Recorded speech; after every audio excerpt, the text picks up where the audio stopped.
Okay. Ram ji Ram, Ram ji Ram, Ram Ram सा। भारतीय सनातन धर्म का नव वर्ष जो प्रकृति, संस्कृति, आध्यात्मिक, वैज्ञानिक तथ्यों से बड़ा ही मार्मिक है। पुराणों में बड़ी अद्भुत महिमा कही गई है जो आप सभी विज्ञ हैं और आप सबको विदित है। मुझे यहाँ पृष्ठपोषण करने की आवश्यकता नहीं है। विक्रमादित्य के द्वारा ये चलाया हुआ संवत आज 2080 विश्राम ले रहा है, अस्ताचल की ओर है। कल 2081 प्रारंभ होने जा रहा है। चैत्र महीना, प्रतिपदा, नवरात्रि के साथ, घट स्थापना के साथ नववर्ष, यही हमारे भारतीय नववर्ष पर्व है। नववर्ष एक ऐसा आध्यात्मिक जगत में संपूर्ण पृथ्वी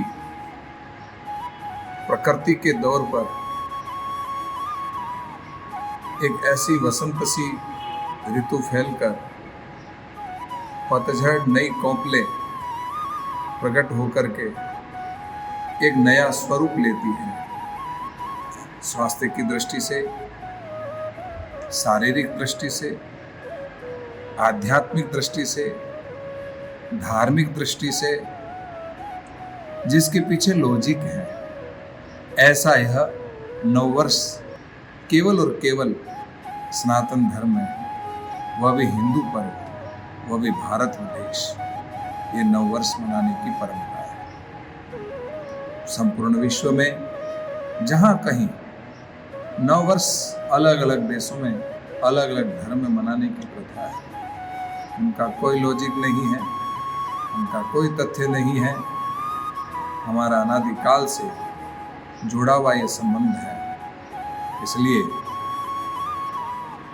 एक अध्यात्म जीवन जीने की नई प्रेरणा ये नववर्ष में प्रदान देता है। तथाकथित पाश्चात्य की हवा में आजकल संपूर्ण विश्व में 31 दिसंबर और 1 जनवरी को नववर्ष मानकर जिसमें पैसा बर्बाद करना है, जीवन का मानवीय मूल्य का ह्रास करना है और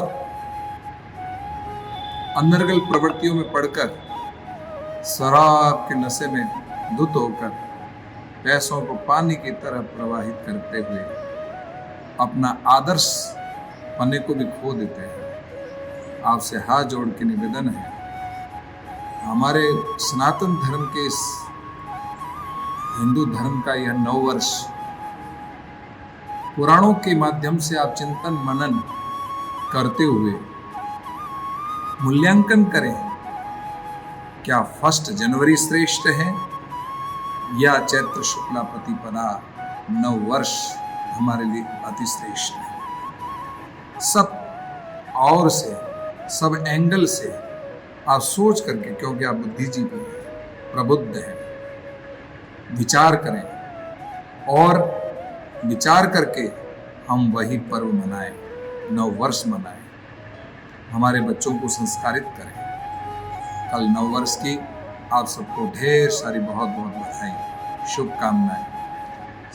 सुबह जल्दी से नहा धोकर अपने घर को सजाएं, घर के बाहर रंगोली बनाएं और नव वस्त्र पहन करके आप आने जाने वाले अपने मित्र वर्गों को या राहगीरों को तिलक करके मुँह मीठा कराएं, राम राम सा बोलें, गले लगाएं और शाम को दीप प्रज्वलित करें और खूब बढ़िया उत्सव मंदिरों में जाकर के उत्सव मनाएं। वैसे भी ये नवरात्रि है, कल प्रारंभ होने जा रही है। घट स्थापना करें, चाहे आप शक्ति का संचय करने के लिए शक्ति की उपासना करें अयोध्या रामनवमी का पर्व है सामने, तो बड़े आनंद के साथ रामचरितमानस का नवान पारायण पाठ करें, यज्ञ करें, व्रत करें, मौन रखें, संतों की शरण में जाएं, मंदिरों में जाएं और खूब आनंद के साथ में नव वर्ष का अपने जीवन में शुभारंभ करें, ताकि आपका ये 2021 आने वाला आपके लिए मंगलकारी हो, शुभकारी हो, आपके स्वास्थ्य में अभिवृद्धि करता हो, आप निरोग बनकर रहते हो और अध्यात्म जगत में, परिवार के क्षेत्र में समाज का नवनिर्माण हो, परिवार स्वच्छ स्वस्थ और एक दूसरे के पूरक होने का भाव जागृत हो। ऐसी मैं आप सबके लिए मंगल कामना करता हूँ। इसलिए पाश्चात्य को हमको नकारना है।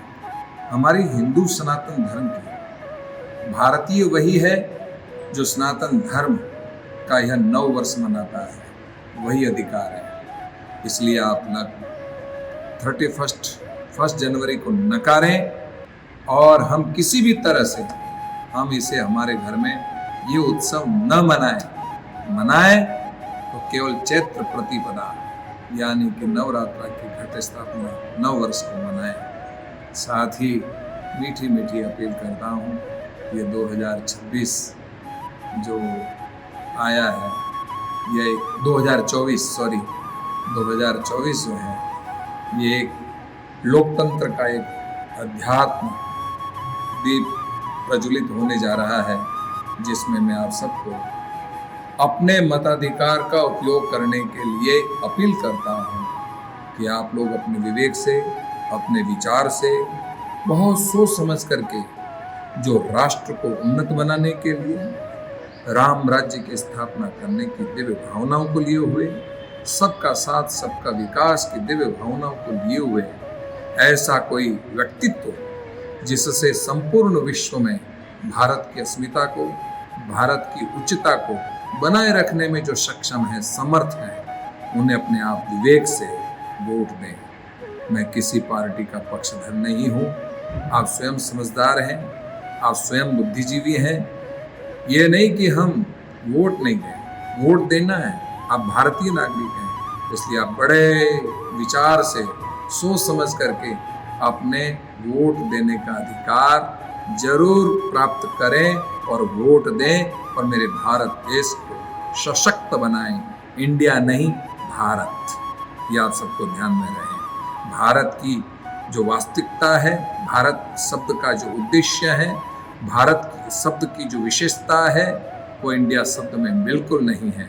इसलिए इंडिया शब्द को नकारें और भारत देश की अस्मिता को बनाए रखने के लिए हमारे ऋषि मुनियों का, सनातन धर्म का यह सर्वोच्च देश, जो संपूर्ण विश्व को प्रकाशित करने वाला, अध्यात्म में प्रकाशित करने वाला और अपने ज्ञान से सबको ऊर्जावान कराने वाला और एक नई प्रेरणा देने वाला, नई ऊर्जा का संचार करने वाला, ऐसा मेरा भारत देश संपूर्ण विश्व में विश्व गुरु के रूप में स्थापित हो और यहाँ का हर नागरिक, चाहे वह हिंदू हो, चाहे मुस्लिम हो, चाहे ईसाई हो, चाहे सिख, जैन, जो भी बौद्ध आदि हो, वे सब भारतीयता को पालन करते हुए मेरे 9 वर्ष की मंगल कामना करते हुए एक दूसरे से भाईचारे को अपनाते हुए राष्ट्र के विकास में और राम राज्य की स्थापना में अपना पूर्ण सहयोग प्रदान करें।